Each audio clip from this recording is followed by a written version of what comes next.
Welcome to the Wounds of the Faithful podcast, brought to you by DSW Ministries. Your host is singer, songwriter, speaker, and domestic violence advocate Diana Winkler. She is passionate about helping survivors in the church heal from domestic violence and abuse and trauma. This podcast is not a substitute for professional counseling or qualified medical help. Now, here is Diana.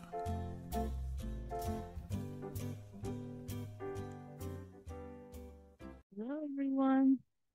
Thank you for being here. Thanks for coming back.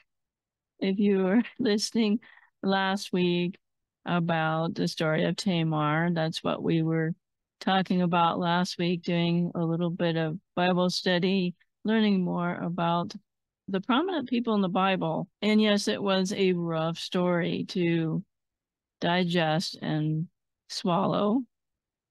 But thanks for coming back.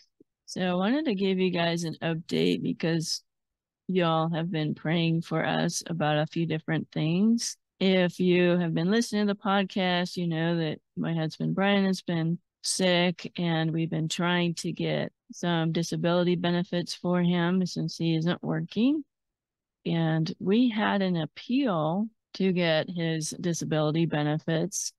And a few days ago, we got the letter in the mail stating that we won the appeal.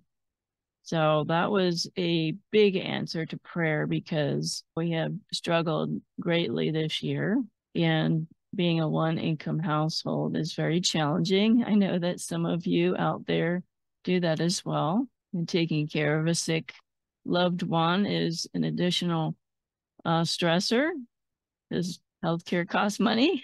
And so we are just very thankful that we have been approved, and we are in the process of trying to apply for permanent disability, SSI, here in the States. And so that's the first step of the process. And so, yes, you can still be praying for that to get permanent disability instead of temporary. Life throws things at you, and we were rejoicing over that win, as I call it. And then we went to go to our accountant of 10 years, somebody that we have a great relationship with, a wonderful lady. And we went to go and do our taxes. And normally we either get a refund or we break even. And we didn't know what was going to happen because of this crazy year we went through. And after we went through all the accounting and crunching the numbers, we owed $9,000. That is a lot of money to owe the IRS. And we were shocked. Now, we knew it was going to be probably higher. And the reason for that was we withdrew Brian's 401k, his retirement plan. They tax everything. They also taxed Marketplace, our healthcare, for 6 months. Now we get a discount based on how much money we're bringing in. And so when he wasn't getting disability benefits and I lost my job, I could afford a discounted rate from Marketplace, also known as Obamacare. And what my accountant told me was when Brian withdrew his 401k, they seemed to think that, well, you have money in the bank now, and so you don't need that discount. And so we had to pay back those premiums. So that was probably why our taxes were so high. But anyway, we went ahead and just paid it. I'd rather eat ramen noodles every day than owe the IRS. We were just trying to survive, and the IRS, our tax system, just crucified us. Isn't any other word for it, in my opinion. Anyway, I'm going on a rant today. Probably overshared this morning, but the good news is I do have a fantastic guest today that you're going to love. I've invited Erik Allen on the show. I heard about his story, and I felt that he would be a great guest for you guys because he has overcome his past. I'll read a little bit about his bio here. I know that you're going to be blessed Erik Allen was raised in a broken home, battled addictions, jailed at 18, bankrupt at 21, only to turn everything around. 16 years sober, beautiful wife, 2 kids. He's a podcaster, speaker, entrepreneur, and also helps other entrepreneurs get known and noticed online. So we will hear about him coming to Christ and a little bit about his podcast, The Erik Allen Show, and some of the groups that he is a part of that's really helped him in his healing journey and has helped become the man that he wants to be and that his family deserves. And you're just going to love him. He's a really great conversationalist and he's a very interesting person. Get yourself a cup of coffee or your other favorite beverage and sit back and listen to my conversation with Erik Allen. All right, please welcome Erik Allen to the show. Thanks for coming on today, man. Oh, Diana, thank you so much for having me on. It's truly an honor to be here. I appreciate you having me on. I read about your story, your childhood, and all these terrible things that you went through. And I appreciate you coming on the show to share about that with our listeners. But before we get into that, tell the folks that don't know you what you're about and what you do. Yeah, so my name is Erik Allen. I'm the founder and owner of Erik Allen Media. It's a podcast, the Erik Allen Show. It's also video content creation for brands, so like how-to videos, explainer videos, type box openings, things like that, and voiceover work. I love doing that type of stuff. And I'm a John Maxwell certified coach that I went through in the last year and been working with the Maxwell team, and really just excited to be part of that. And I've been married for 18 years and 2 awesome kids, and yeah, just out here to break the chains of divorce, abuse, addiction, and rejection. Well, we're going to talk about all those things today. Yeah, and nice. You have a MMA podcast as well? I did for a while. So I started a company called Top Rated MMA in 2012. And then I started the podcast version of that in 2017 and ran that through 2021. After 256 episodes, we signed off the air. Are you a martial arts practitioner?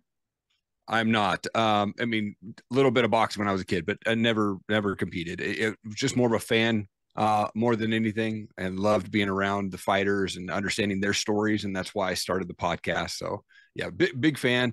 Though I haven't watched it probably for the last 2 years. Yeah, I'm a martial arts practitioner Awesome. myself. Awesome. And I love Bruce Lee movies. That's probably my favorite. They never get old. No, never. I'll definitely have to binge some of your MMA podcasts as well to hear some of those stories. Yeah, it was fun. I interviewed a lot of up and coming MMA fighters, some of which ended up going into the UFC. I've had Ken Shamrock on a couple of times, Dan Caldwell from Tap Out, and been blessed to speak with a lot of folks from all over the world. And it was fun.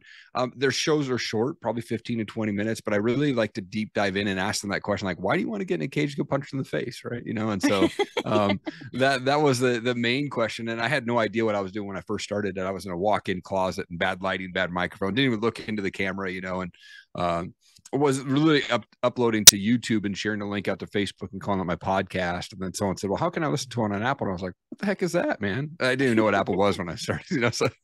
We've all started there. All these podcasts have started in the last few years, and we kind of just learn as we go. Totally. Yeah. I'm always trying to get better. Cool. So set the stage for us, what your home looked like when you were young. Yeah. So I grew up in Eastern Washington State, and a typical household, I thought, Little League, went to Sunday school. My dad, he would take myself, my buddy, and Dave and myself out to like these dump areas in the area. We'd go try to find treasure. And my dad would literally throw us in dumpsters on Saturday mornings and behind like big retail stores and say, go find treasure. Like that. It was fun for us as kids to go do that. But like that was the type of stuff we just did as a kid. And I thought that was normal. Did you find anything really good? I mean, at the time, it would be like we'd find like gun shell casings out in the desert or something like that. Or, I think my dad found a fridge one time that was working, like we just always did that stuff. And Dave is actually still my best friend today. So 7 years later, he always brings it up, man. Hey, remember when your dad tossed in that dumpster? I grew up in a typical household like that. I didn't see my parents argue very much. I lived close enough to the elementary school that I went to that I would walk. And Dave lived down the street, and I would spend a lot of time at his house. But my parents got divorced when I was 11 years old, and I didn't know that word. I didn't know anyone who had gotten a divorce. It was brand new to me.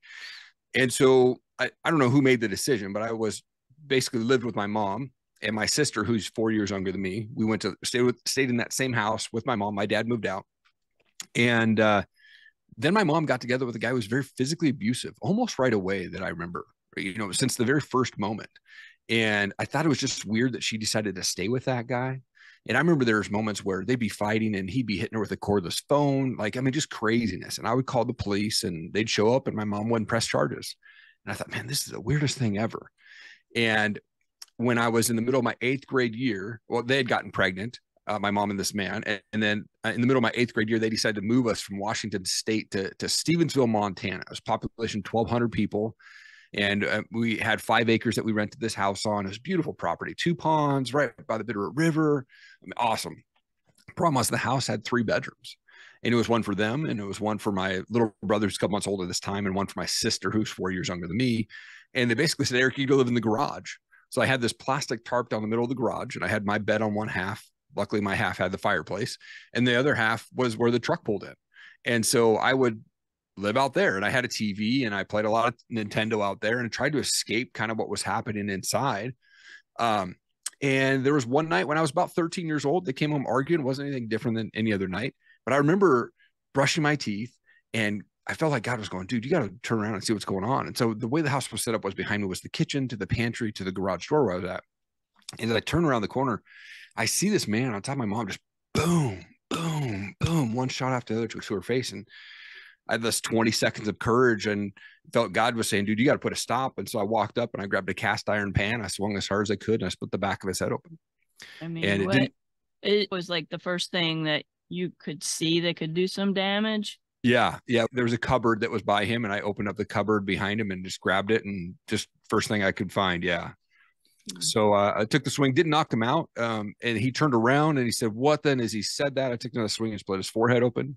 Still didn't knock him out. I had swung so hard I fell over the second time.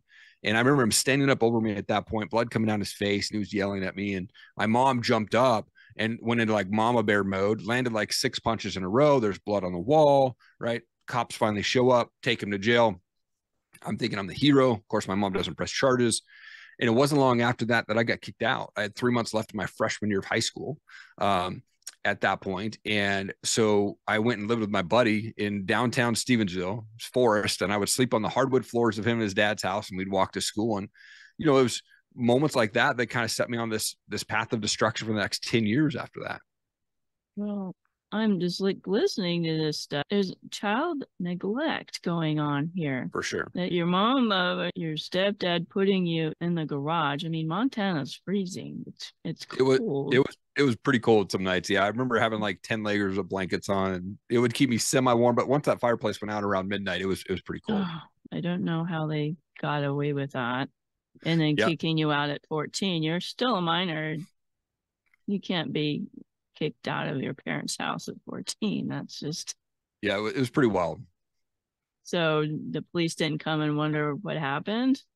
Yeah, they never ever came after that. And basically, once I finished my freshman year of high school, I moved back to live with my dad in Washington State and kind of left them to be on their own. I didn't feel like I was welcomed. And I went through some crazy stuff in Montana outside of that. My mom was always late. I wouldn't have lunch money, things like that. And the one time in my whole baseball career that I made All-Stars for baseball, I was so proud to be on the All-Star team. My mom never showed up to a single game, not to All-Star tournaments, like set me on the road with my coach, like just moments like that. I look back as an adult and go, man, that was really bad parenting. Very bad. My parents divorced when I was 14, but it certainly didn't go through what you went through. I didn't have abusive parents or family. We didn't understand divorce. This was back in the 80s. Sure. I was probably one of the few people that their parents got divorced, and we didn't know how to deal with it. But what did you think of God at this time going through all this? I had a really strong foundation for God. As I was a kid, I remember like going to Sunday school, and both my grandparents, my mom's side and my dad's side, my grandma, my dad's side, really loved the Lord. And I felt prayers, especially from my dad's mom, my grandma, who's still alive today. She's 89 and still spends so much time in prayer. But, I really felt like growing up, I spent a lot of time with my dad's mom, and she just spent time with prayer, and we read Bible and we read scripture. So I had this knowledge sort of as God, or of God. But as I was going through those years, I was lost. I wasn't spending time praying. I wasn't spending time in the word. I was just trying to survive and kind of ignore what was going on in my household. Mm-hmm. And, my mom, she tried to put us in church. There was one time where she took my sister, and I was probably, again, 13, maybe I was 14, but she took us to a church in a small town called Victor, Montana. It was up the road from Stevensville, and dropped us off for a church service. We went to the children's service. This was before cell phones, but my mom never came back. We were there for like 6 hours, and they were like, "Where's your mom?" And like the church was like, "We're just going to put a movie on, and hopefully your mom comes back." Like it was moments like that just was like the weirdest thing looking back. But yeah, no, I didn't even think about God at the time. I was just kind of living life to survive at that point, but never even thought, hey man, God, I need some help here. I just was trying to survive. And then you started going downhill after that. I did. Yeah. Yeah. So what happened was when I moved back to live with my dad back in Washington, he rented a house for him and I, and it was about probably a couple miles from the high school that I was going to go to. So starting as a sophomore at a new high school, I knew some of the kids there, but my dad would put $20 in a cup for lunch money for the week. And then he would fill the freezer with Hunger Man meals and cereal and milk in the house. And then he would go stay the night with his girlfriend. So I would see my dad in passing a couple times a month, and basically had my house to free roam whatever I wanted to do. And it became the house where we would get stoned in the backyard. And, we were doing a lot of drugs and drinking and partying at my house because I knew that my dad wouldn't come home. And so by the time I was 18 years old, I got arrested for having a bong, which is in Washington State at the time in 1998. When I was a senior, it was illegal to have that. It's legal now, but at that time, so I had to go to jail. Literally I wrote my dad a note and said, I'm staying the night at Danny's house, and then drove up to the jail myself, checked in, and had a black and white chain gang outfit on, bright orange slippers, and had to go into this open cell with 15 other people. I was 145 pounds, scared to death. That blows my mind now. Yeah, totally. Yeah, totally. And it was scary as could be. I was still going to school. And then 2 weeks after I graduated high school, I woke up to a Post-it note on the bathroom mirror that said, you can't comply with house rules. You have 48 hours to get out. And that was it.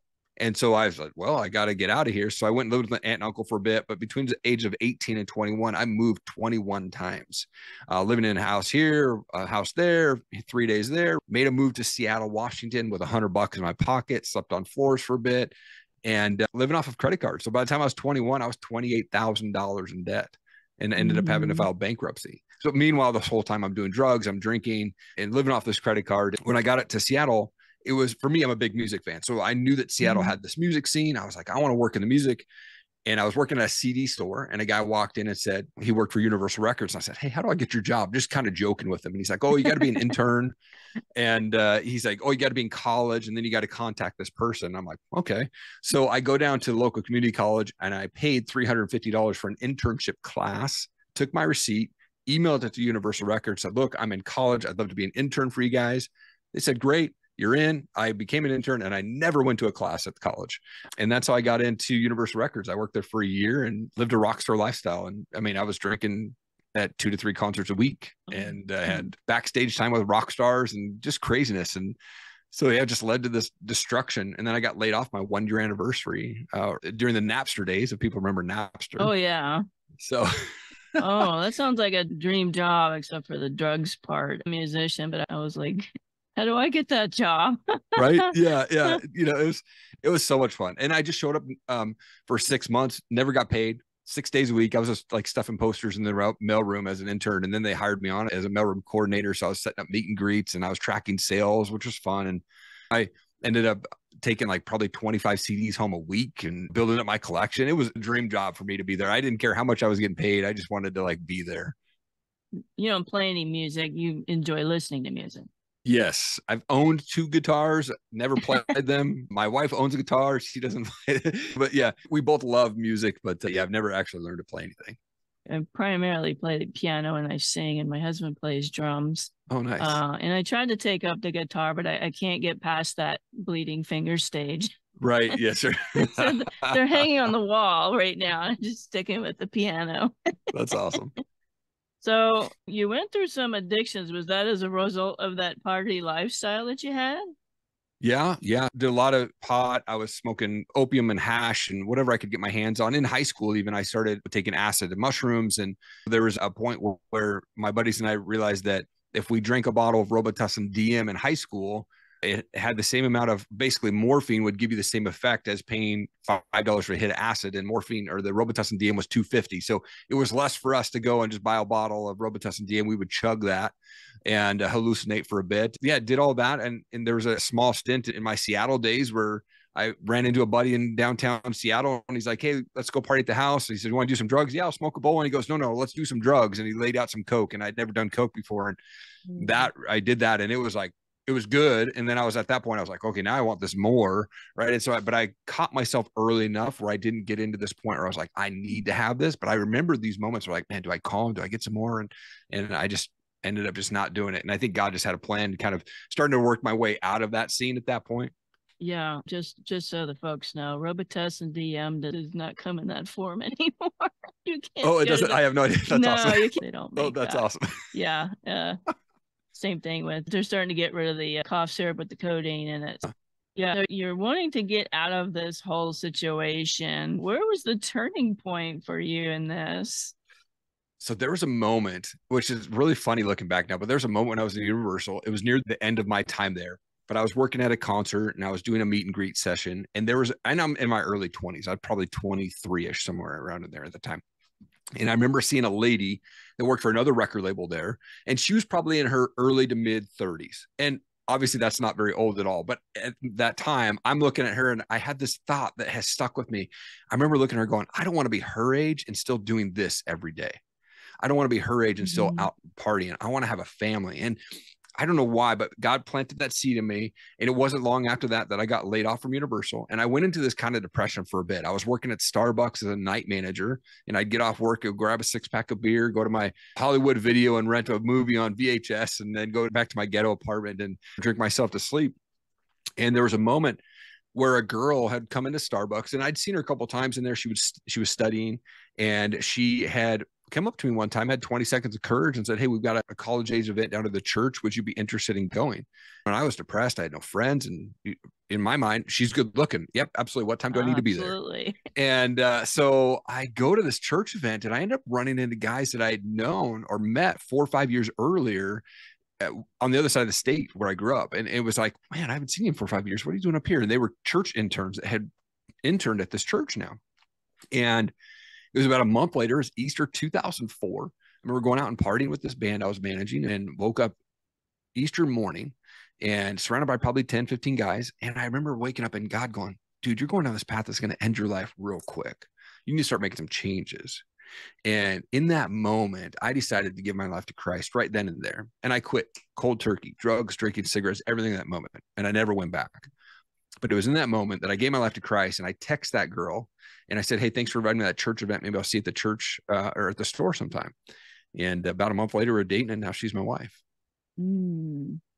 Wow. I mean, I've heard a lot of stories of either a guy or a gal that they were dating and got them into church just for that very reason, that he was good looking or she was pretty. And yeah. And nothing wrong with that. I guess the Lord uses even those things to get us into the church so he can reach us. Sure. Yeah. So I heard that your wife is your hero. Yes. Yeah.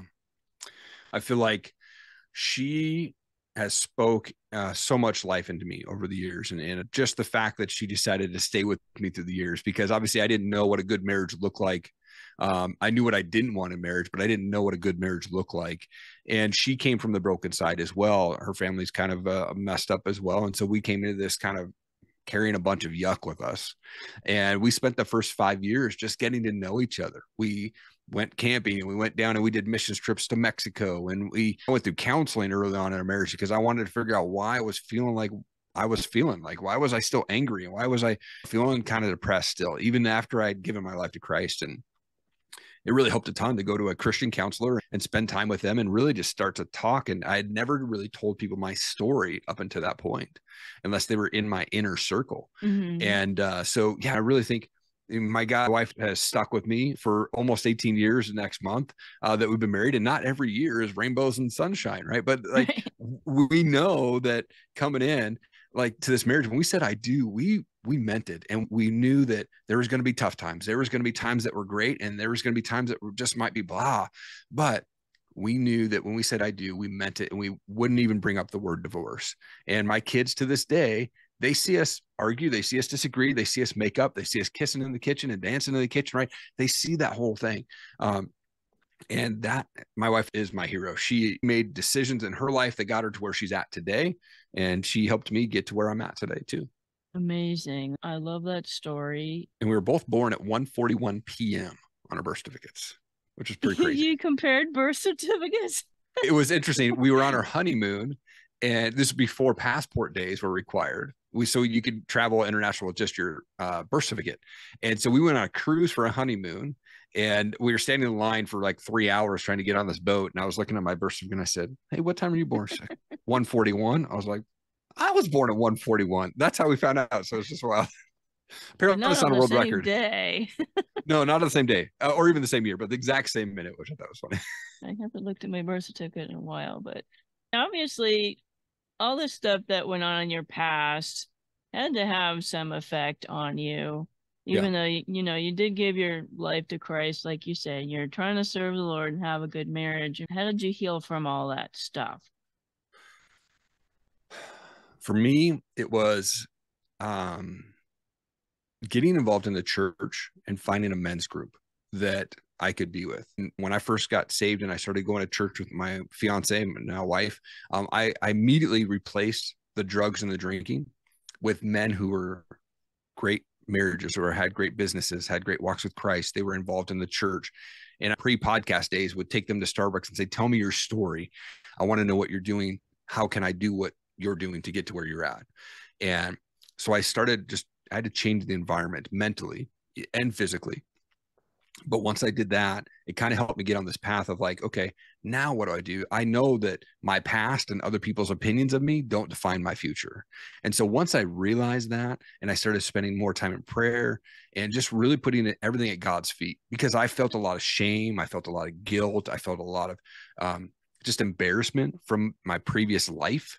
And just said, man, how can anyone forgive me for this? And I think as Christians, the hardest person to forgive is always ourselves, right? And so I struggled with that for a long time.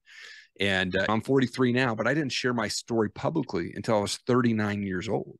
I held that in for a long time. And once I started to release my story and people started to email me and message me going, "Man, your story helped me through this," or "Your story helped me through this."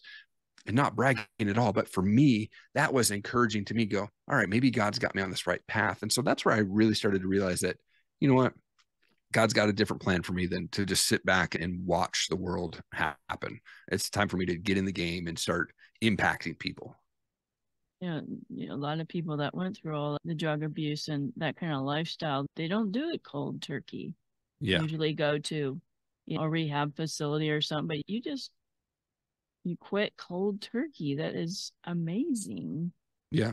And I just made a decision, And you didn't have any withdrawals or anything? No, yeah, I really didn't. It was just kind of one of those things where I felt like God just interceded and said, "You're done." And I was like, all right, let's make this happen. And you said something very important, replacing the crowd from your old life with some godly people in your circle. That is really, really important. And I tell the people that I help in abuse situations, you have to get out of that old life. You have to get out of that environment. You're never going to move forward. Yeah. So now you are sober, Mhm. 16 years. You've been married to your wife. I'll be 13 with my hubby in March. Nice. On this day and age, even 13 or 16 years, that's a lot.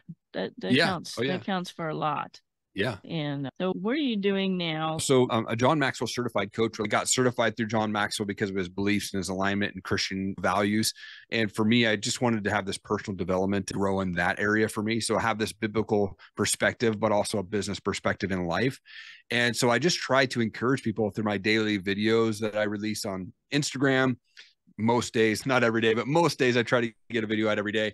But really just try to encourage people and help them to realize, look, our past and other people's opinions of us don't define our future. We can decide to change in our life and change in that moment. We just have to take action, right? If you're stuck in an abusive relationship, you can get out of that. You just have to you actually physically have to leave, right? Like you can't just say, I'm going to leave and then stay there and try to protect yourself. If you're getting abused, you need to get up and go. And yes, it's going to be tough. You might have a situation where you go to where you're like, I don't have a place to stay.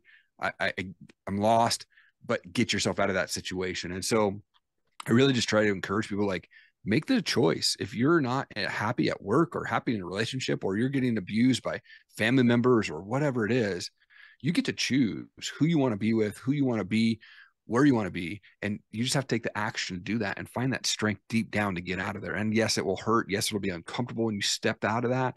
But man, if you can just put your foot in faith and know that God's going to take care of you, just take that one step. He'll do the rest. And I just love to encourage people to do that. I mean, you've lived through it. So what you say is so true. Now, I know John Maxwell, the name. I'm not a big fan of, the rah-rah groups, the positive thinking, fluff communities. I'm not going to name any names because I don't want to get any hate mail, but yeah, sure. What makes John Maxwell's group that you're a part of different than the fluff people out there? How can you filter through all that stuff to find a good group? Maybe John Maxwell isn't their thing. How do you find a group that's actually going to help you? Yeah. One, I would start with your local church. There's always, most churches are going to have a men's group or a women's group or a small group if you're married, like a married group, something like that. And a lot of times, a lot of churches have a recovery group, right? And so if you want to make a change, go get involved in those. And I get it that it's uncomfortable to go somewhere that you may not know somebody, but you got to step through that fear. You got to step out of that comfort zone to get any action moving forward, right? You have to get uncomfortable. And so I would start there. The reason when in 2022, I said that I wanted to be a coach, but I didn't want to just call myself a coach. So I did a lot of research, right? I'm a big fan of Tony Robbins and what he's done, big motivational guy, Ed Milet, a bunch of guys out there that are these big entrepreneurs. Ultimately, I landed on John Maxwell because of his Christian values. He's written almost 100 books, and he started out as a pastor. So he's got a pastoral background. And when he started writing books, he was realizing that more people that were in the secular world were buying his books than Christians. And so he thought, well, maybe I've got a ministry here.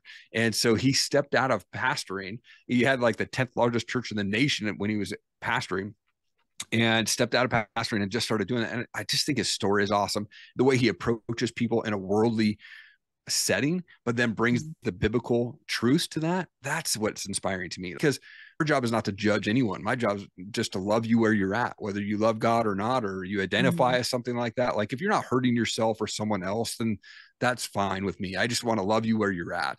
So I just love those values. And so that's why I went with John Maxwell. It's definitely not one of those I understand there's a lot of groups out there that hoorah sort of groups, and they just like everything's positive. But John, I love that he just talks about real life. We're going to go through struggles. We're going to feel like, man, we're not worthy, but then you can step into that. And so I would say, like, if you want to make a change in your life, surround yourself with the people that are living the life that you want to live. Go find people in your church or step into a networking group in your town. But get out of that relationship, get away from negative people, because they're going to drag you down.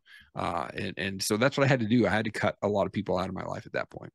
That was a few things that I didn't know about John Maxwell. I thought he was still a pastor. I didn't realize that he had stepped down. Definitely. Yeah, he still speaks at churches, but he stepped down from a head pastor probably 40 years ago.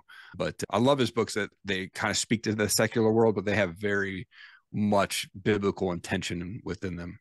Right. It's like, oh, you think you're listening to a motivational book, but you're actually sprinkling some other things in there. Totally. Yeah. Yeah. That's awesome. Can I ask about your parents, your mom? Sure. Are you still in contact with them? And what's your relationship with them now? Yeah, so that's an interesting question. So my sister ended up moving to Houston, Texas, probably just out of high school. And she has a few kids and she's super proud of what she's done with her life. But she somehow got, or I don't know if it was her, but my mom ended up also moving to Houston. And then my dad just moved to Houston. So all three of them are down there, though my parents are not married. I don't really talk to my mom because she still brings up a lot of just negativity stuff, always trying to buy love. Here's a free gift and here's this and that, and a lot of lies. And so I just said, hey, Mom, you know what? I'm 43 years old and I don't need my mama. I'm praying that you get to live your life, but like, I don't need the negativity in my life. So I had to kind of cut that off. It's very, very minimal contact with either of them.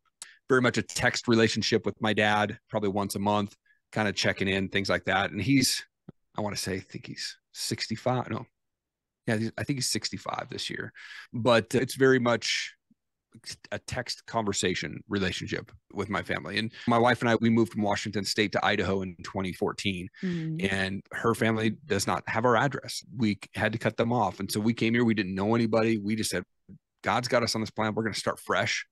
And we initially were down in Boise area and we came up north in northern Idaho in 2016. And this is the best decision we ever made because we're not close to anyone that we know, family members, and no one can just say, hey, I was in the neighborhood knocking on my door. Like, it's not going to happen. And so we're very protective of our family and our family time. And so us four are, breaking the chains. Our grandparents were great, but my kids' grandparents, unfortunately, were not. And so we want to be that replacement. So hopefully at some point when my kids have their kids, like we want to be that new generation of grandparents that can just love on people. I know that people want to say, well, just forgive and forget. Sometimes when you draw that line with your circle, it's going to be your family that you have to draw those boundaries. Totally. And those, the ones that you did are hard boundaries. Now, I didn't come from an abusive family, but we weren't perfect. And there were days that we didn't talk to each other because we were mad at each other for one reason or another. But my husband's family, he's got kids that don't want anything to do with us. I've never met his kids.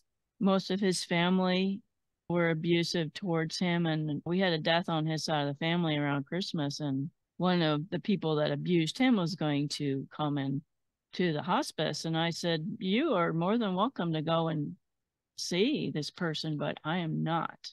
I am not going to. And but it's unavoidable. I said, no, it isn't. I can draw that line. I don't have to subject myself to that abuse. And neither do you. Right. Sometimes we have to draw those lines and they're painful. But that maybe someday it will be a reconciliation. But until then, you have to move forward and take care of your kids and your family. And there's nothing wrong with that. Right. Yeah, it's my wife and I, we look at the relationships that I had with both my mom and my dad. And I think there was abuse, different types of abuse in both, where the physical side was on my mom's side, the mental abuse was on my mom's side. And then my dad just left me to be free and do whatever I want. So it was the girls, it was drugs, it was drinking, all of that. I had never had a sex talk, never had a drug talk, never had a don't do this talk. And so I look back and as an adult, I look back and go, man, my dad, he caused a lot of grief and like depression in my life just by letting me be free and do those things. I had no authority in my life. And there's times where I still struggle to let go of the relationship with my dad. It's easier for me to drop the relationship with my mom, but there's definitely moments where I have to go, okay, I have to remember that my dad, he is part of the problem that I went through. But for some reason I've struggled over the years to fully let that relationship go, even though we have kind of a monthly sort of like text chat, but I've really had to cut it off with my mom, and I still struggle with that relationship with my dad at times. I don't know what that is. It's a weird father-son thing, I guess, but that's something that I'm working on for sure. That's the key, is that we're working on it, or God's working on it behind the scenes. Totally. You never know, but yeah. I know we covered a lot of ground today. Was there anything that we didn't talk about that you wanted to mention? Yeah, I think you pretty much covered it, which was awesome. I love this conversation. I think that people just need to realize that no matter where you're at, abuse or just feeling depressed, like there are options to help you out. And I personally found experience in getting change by going and finding people at the church and spending time around them, right? Like go find people that are living the life that you want to live and spend as much time as you can with them. And just being around them will motivate you to be better. We always have a choice to get out of relationships or negative situations. And so we just have to find the strength to do it. I want to give you, of course, space to tell the folks about your resources, how they can get in touch with you and listen to your podcast. And yeah, awesome. Yeah, the Erik Allen Show, it drops every Friday at 7 a.m. Pacific on all formats from Facebook, YouTube, Apple, Spotify, all that fun stuff. And I'm on Instagram. That's probably where I'm mostly at. It's Erik G. Allen, E-R-I-K. And then G. Allen is my handle on there. I respond to every comment, every DM. So if you have a message or a question, feel free to shoot me a DM. I will definitely respond back. The website's just erikallenmedia.com. Again, it's ERIK. And on there, you can find a ton of free resources. I also have my paid services on there. So I coach people on how to launch a podcast. I do podcast consultant. I've done about 450 plus episodes and been featured on NASDAQ and over 150 other podcasts. And so love to just be able to help people. I'm passionate about podcasting. And so if you have questions, reach out, click on the resources tab. I've got a ton of free stuff on there as well. I appreciate you coming on the show. And I know that a lot of people resonated with your story, and that a lot of folks are going to be inspired and encouraged to get out. So definitely keep in touch, man. Yeah, absolutely. It's such an honor to be on your show. This is a great, great show. Thank you so much for having me on. God bless you. God bless you. Thank you for listening to the Wounds of the Faithful podcast. If this episode has been helpful to you, please hit the subscribe button and tell a friend. You can connect with us at dswministries.org, where you'll find our blog along with our Facebook, Twitter, and our YouTube channel links. Hope to see you next week.